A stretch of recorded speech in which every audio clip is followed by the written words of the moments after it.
Coming up on podcast 1368, two separate reports leak the price of the ID.Buzz, and it looks like it's going to be a premium price at launch. But how premium, I'll tell you. Also today, bye-bye BMW, i3 and iS no longer on sale in the US with the new model year. GM's EV truck production plans. They talk a good game, but how many will they make? And Tesla's GigaShanghai capacity heading towards 1 million, well, doubling really from where it is at the moment. Well, good morning, good afternoon, or good evening, wherever you're listening in the world. Welcome to EV News Daily for Tuesday, 8th of February. My name is Martin Lee, and it's my job to go through every EV story, hundreds of stories a day often, and just filter out the stuff you need to know. It's all about saving you time. One 20-minute podcast, and boom, you are away and completely up to date. We will start with news of this, the BMW i3 and the i3S no longer for sale in the US. BMW refreshing their plug-in electric car lineup in the US with the introduction of the all-new electric models, adjusting some prices and removing some from the offer as well, says our friends over at INSIDEEVS.com.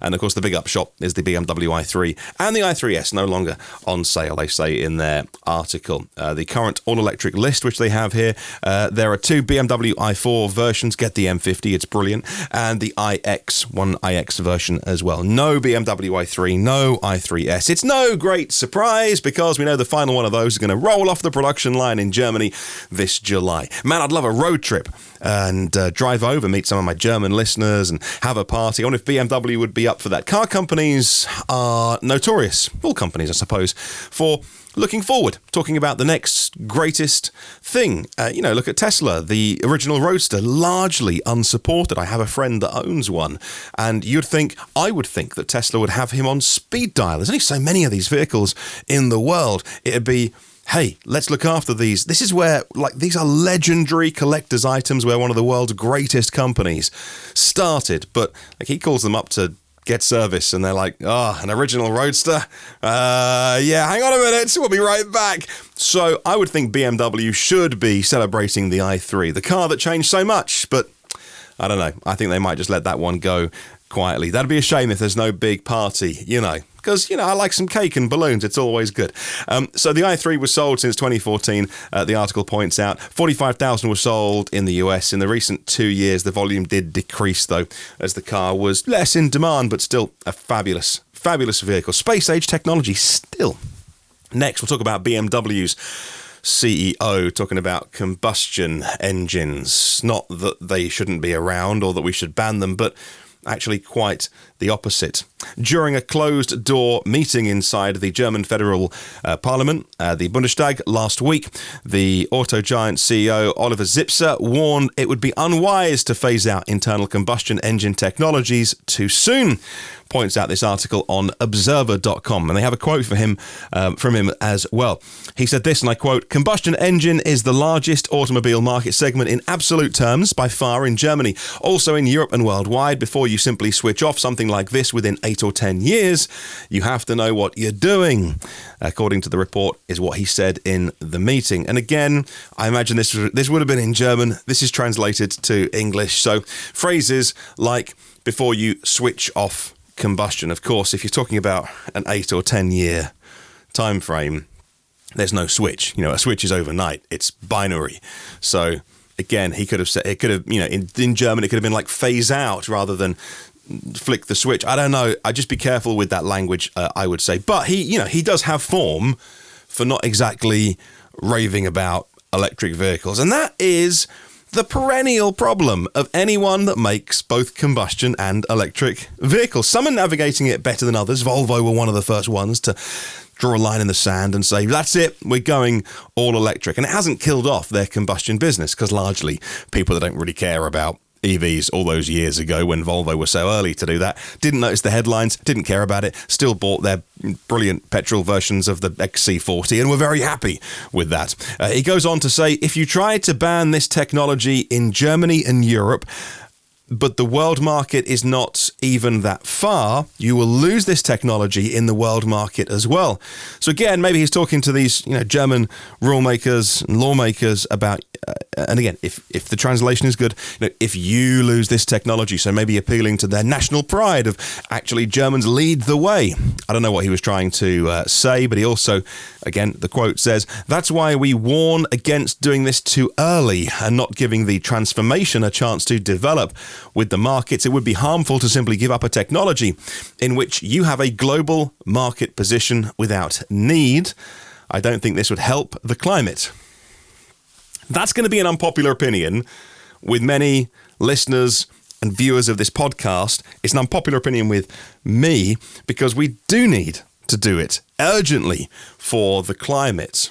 We do need to do it urgently to move to electric vehicles as quick as possible. And there are disruptors like Tesla, which are leading the way, and those who are fast followers.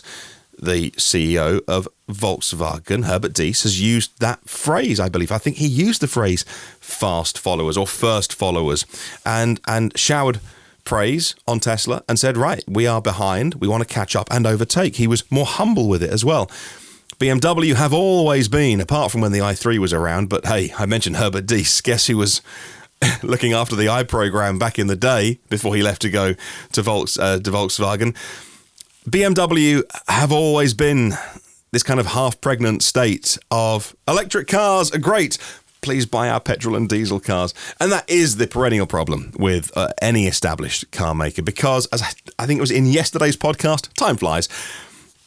We're talking about how Ford's CEO said, look, our legacy business is so profitable, it's going to drive the move to EV. And I've been fascinated with it for years. I've talked to you about it for years on this, 1,300 episodes of this podcast.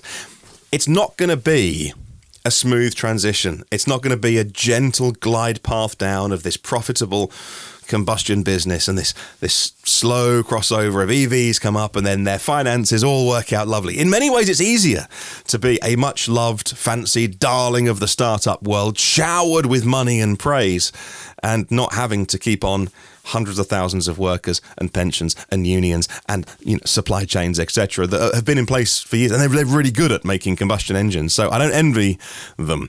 I'd like them to stop, but I don't envy them. So I'm trying to be fair, balanced, not insult the chap because he didn't say anything particularly insulting. I just disagree with him quite strongly. But good luck. Hey, he's running BMW, not me. So I hope he sleeps well at night, because I wouldn't take that. I wouldn't say, hey, let's be a big fan of combustion engines for as long as possible. You're going to get disrupted so quickly if they're the blinkers that you're wearing. But hey, who knows why he said that? CEOs don't often misspeak. Like, they know their audience, who they're talking to, influencers, politicians, lawmakers.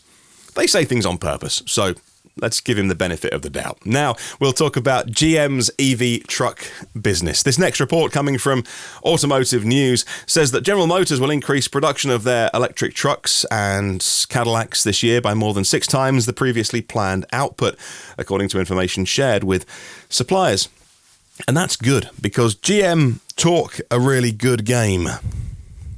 I don't always think they walk the walk, though. This report says that new details shared with suppliers indicate the increased production of their EVs, their trucks, truck, Hummer, because the Silverado gets mentioned in this article, but that's not out till next year. So let's look at this year, because GM are really good at talking about, we're going to have capacity for a bazillion EVs by the middle of the decade. Let's look at this year.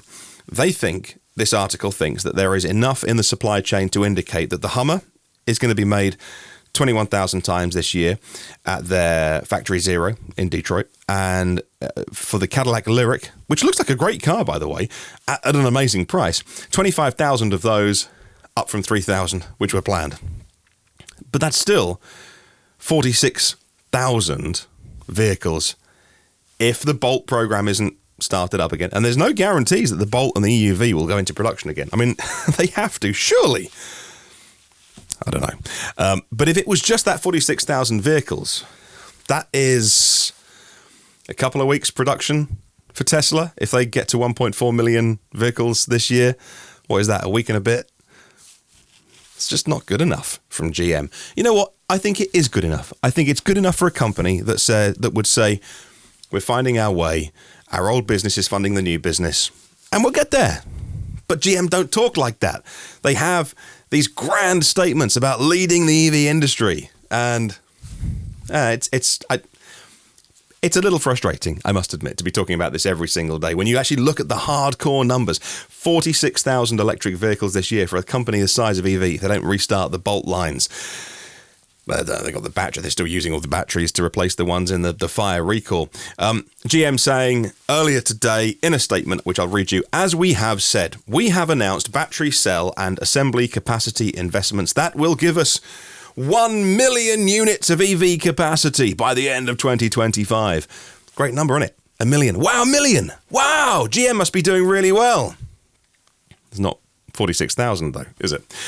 We now have teams working to accelerate all of our upcoming EV launches and our target to deliver 400,000 EVs over the course of 22 and 23. Hey, split it out. So take off the 46,000 from that 400,000 promise by the end of this year and next year, and you're looking at 46,000 this year and 350-odd thousand, 354,000 specifically next year to fulfill that promise. Maybe they can. I don't know. Maybe they can't, but good luck to GM. Just, down a touch, GM. Down a touch on the hyperbole. Right. President Biden has been praising the Australians. Tritium make brilliant chargers. If I turn up to a charger and I see some Tritium hardware waiting for me, oh, it's a happy day. It's a happy day. I find them so reliable. I don't know if everybody does, but I love the chargers, the experience. I don't think they're the most high-tech, flashy, whizzy screens. I don't want necessarily all of that if the charger actually works. So he has been thanking Tritium for opening up they will open up a new manufacturing plant in Tennessee, and he thinks it's going to have a ripple effect on the area because it's going to use locally sourced American steel and iron, American parts, American labor, 300 new jobs created in that facility, 30,000 EV chargers, 500 jobs. This article says he thanked the Tennessee Republican Governor Bill Lee, no relation, for his involvement in getting that investment into the state of Tennessee, which is brilliant news. Well done, Tritium. Well done, Biden, for praising EVs once again. Now let's talk Tesla. Let's talk GigaShanghai. Current capacity, 450,000 cars a year. They're going to get to 1 million. Time frame, TBC, if I understand this correctly. This report coming in from CNEVPOST.com saying that their capacity last year of 450,000 units is seeing a huge increase after April, according to local media. After the latest expansion project is completed, GigaShanghai will have an annual production capacity to top 1 million units in the next few years, a source said. Unnamed source, always be careful, but 1 million would just be mega. When you think about a capacity of 1 million threes and Ys, a lot of export happening there as well, and add in Fremont and Berlin and Texas, and you can start to do that ramp to get to Tesla making 4 million vehicles a year by the middle of the decade or just before. It's possible. But when does this happen? Well, I've seen some fuzzy misreporting on this today. People who maybe skim read the headline and then say, oh, it's going to 1 million. It's not. It's part of a bigger project. I believe they've moved the Model 3 onto the Model Y production line, or at least into the Model Y hall. And the work they're doing at the moment is to optimize, is their word, to optimize the original old school, it's a couple of years old now, the old stuff that Model 3 was being made with. So maybe that matches Model Y if that was put in at construction, or maybe then they'll move them all back and then do Model Y. A bit like decorating your house, really. Move the furniture one room, move it all back again. But that won't get to the million. That's just to optimize it because they are spending $188 million US equivalent to optimize the production line. And what they're doing at the minute is only about 7% of that spend. They will add 4,000 employees, they say, upon completion, bringing the total number of employees to 19,000. By the way, Chinese New Year, holidays, I think all over now. Lots of people have been traveling in their EVs in China, the NEVs, and I think I've seen a few articles, a few charging queues, etc., etc. Same as last year on Chinese Lunar New Year.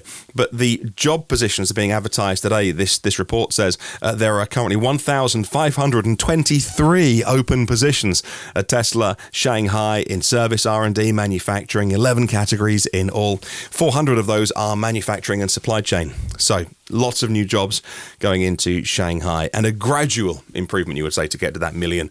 Say it's by 2024. That would be a reasonable time frame if they don't open up any new facilities in China, but scale from this one site. Right, coming up on the podcast very soon, make sure you keep listening.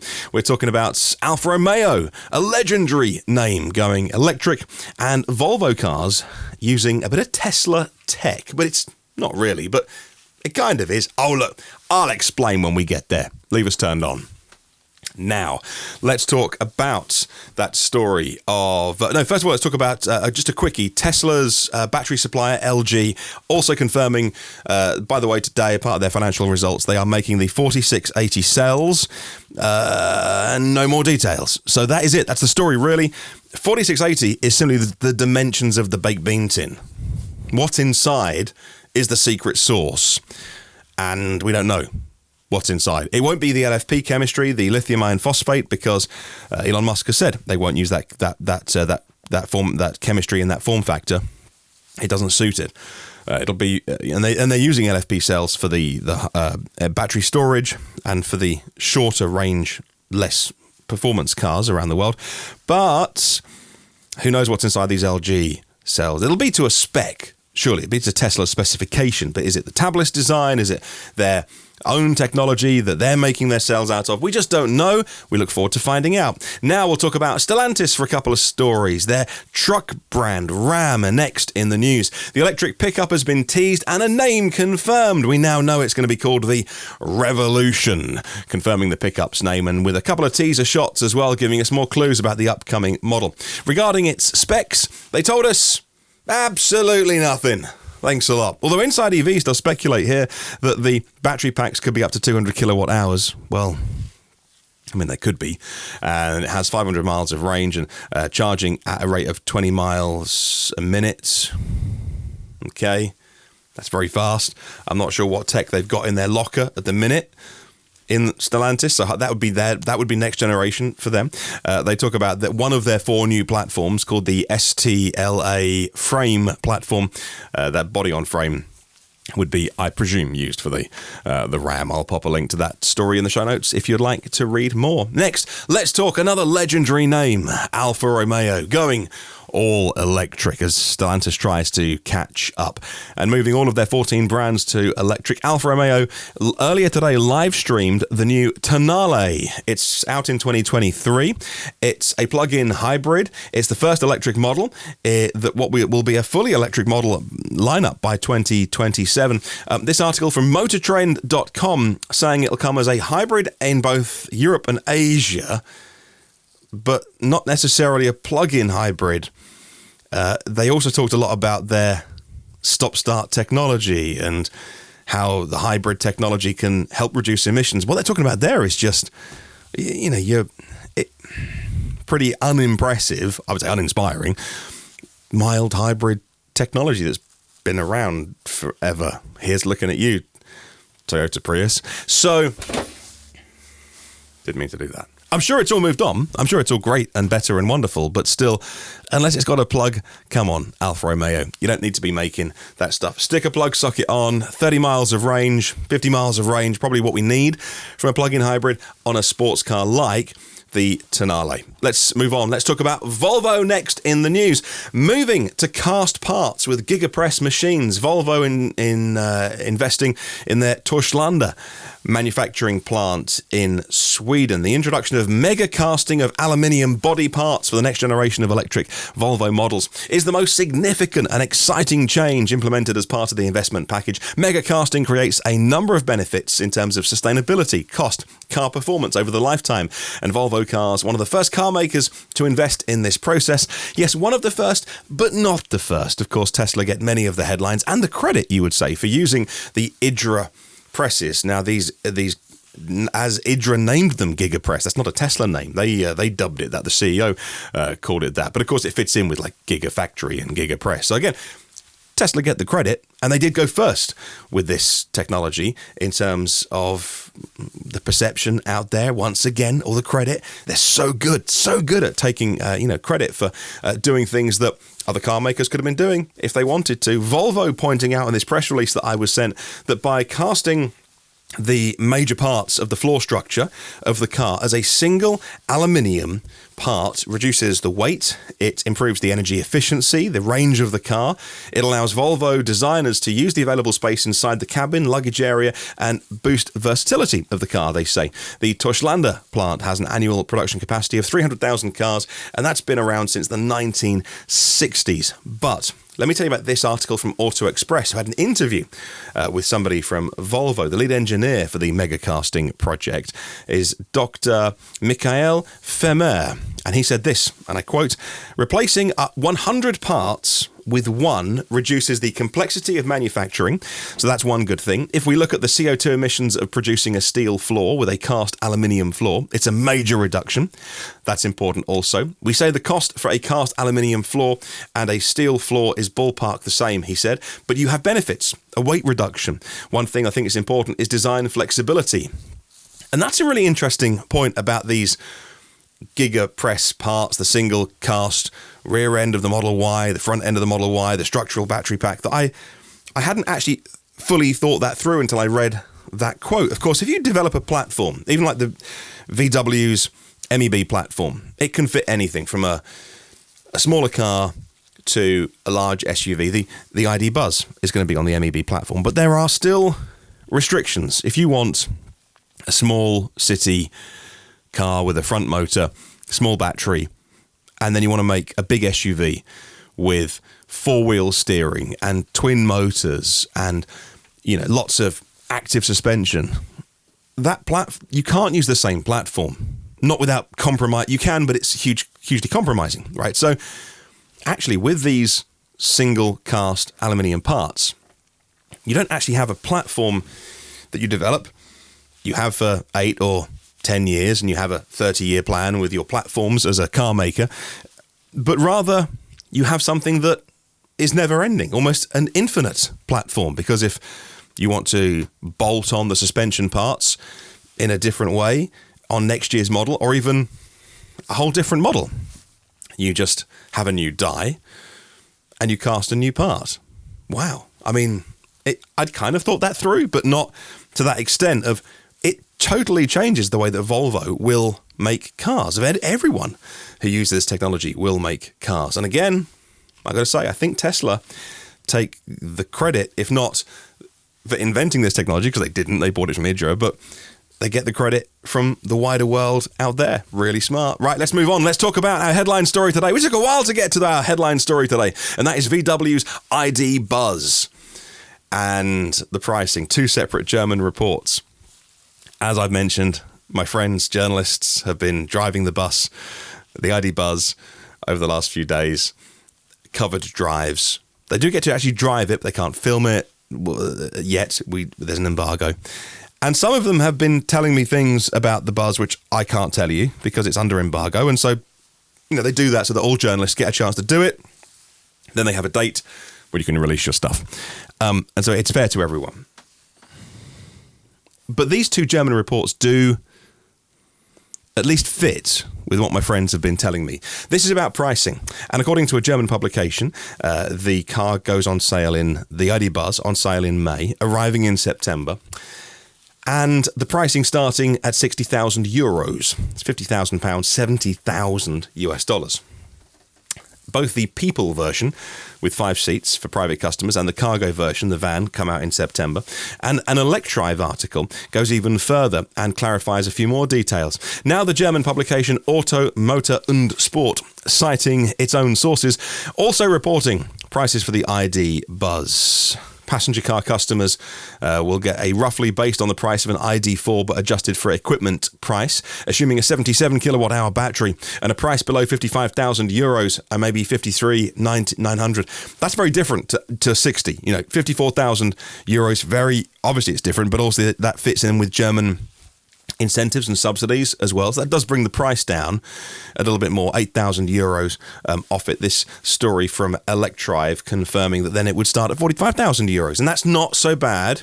It's only the 5-seater though. That's not the long wheelbase version, adding 30 centimetres and a third row. There is a first edition, which has been rumoured at 70,000 euros.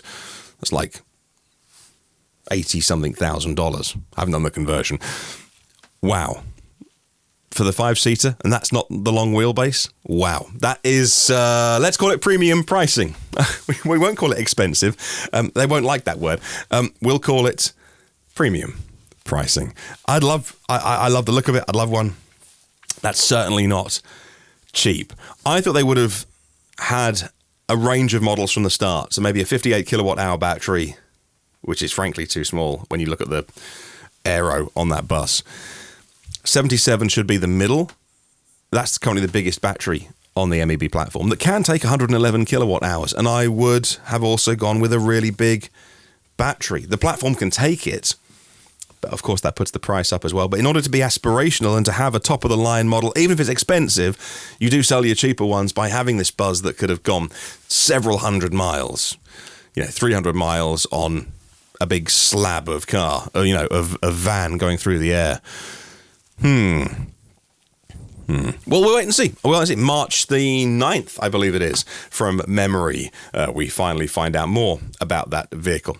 Right, 2 more stories. Ford are in talks with CATL, the world's #1 EV battery maker, about supplying batteries to their Ontario plant. 2 people familiar with the matter told the financialpost.com. Discussions, which haven't been previously reported, come amid a flurry of deals between car makers and battery suppliers, and it's a central piece of the Chinese government's ambitions to expand the country's dominant position in the EV space, says this article. Yeah, first we've heard about this, so again, unnamed sources, but interesting if it's true.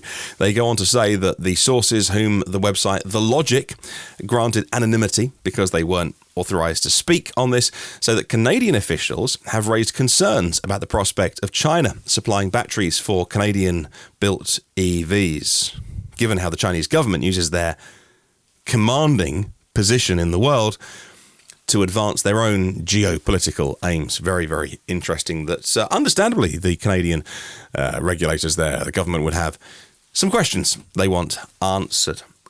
So those cells probably wouldn't even be made in Ontario. The vehicles would be assembled there, but the cells would be shipped in. Right, final story, just a quickie. We're talking about the Superbowl. TV ads are going to be dominated once again this year by electric vehicles. Can't wait to see all of these ads. And the Drum website says that Kia, Nissan, BMW and General Motors advertising new EVs during Super Bowl on NBC, Feb 13. Are we reaching tipping point, says the Drum. The glimmer of Dr. Evil's eye as he promises to do something good is a sign of the times. General Motors unveiling a teaser ad featuring Mike Myers as the Austin Powers character. US sales of all EVs surging last year, but still 3% of the total market. And once again, we're going to see, I imagine, a lot of money spent, a lot of adverts talking about some very good intentions, and we'll see how many of those back them up with actual actions. But I can't wait. It's always good fun. It's fabulously expensive to buy a Super Bowl ad. The BMW one is going to have Arnold Schwarzenegger in. Kia's one has a robo-dog who sees a car charging and falls in love with the owner, wants to hang out with the owner. And Wallbox, the charging company Wallbox, making their own Super Bowl debut this year with an ad to demystify EVs for everyday consumers. I'll pop a link to this article in the Drum so you can read more. Well, thank you so much for watching EV News Daily today. What do you think about any of the stories we talked about? I'd love you to leave a comment below so we can carry on the conversation. You are subscribed to the channel, right? You know the deal. You've watched YouTube before. Hit subscribe and the bell icon so you never miss a show. Oh, and if you like the show, give me a thumbs up and I'll feel all warm and fuzzy because, you know, external validation and all that. Check out the Apple, Google, Spotify feed of the audio version of this show so that you can get me in your ears as well as your eyes, and you can subscribe to that for free. And if you want to put this show on the air, you can be one of the amazing Patreon supporters, patreon.com/EV News Daily. Feel free to have a look, and no worries if not. Thank you very much for watching, and I'll catch you tomorrow.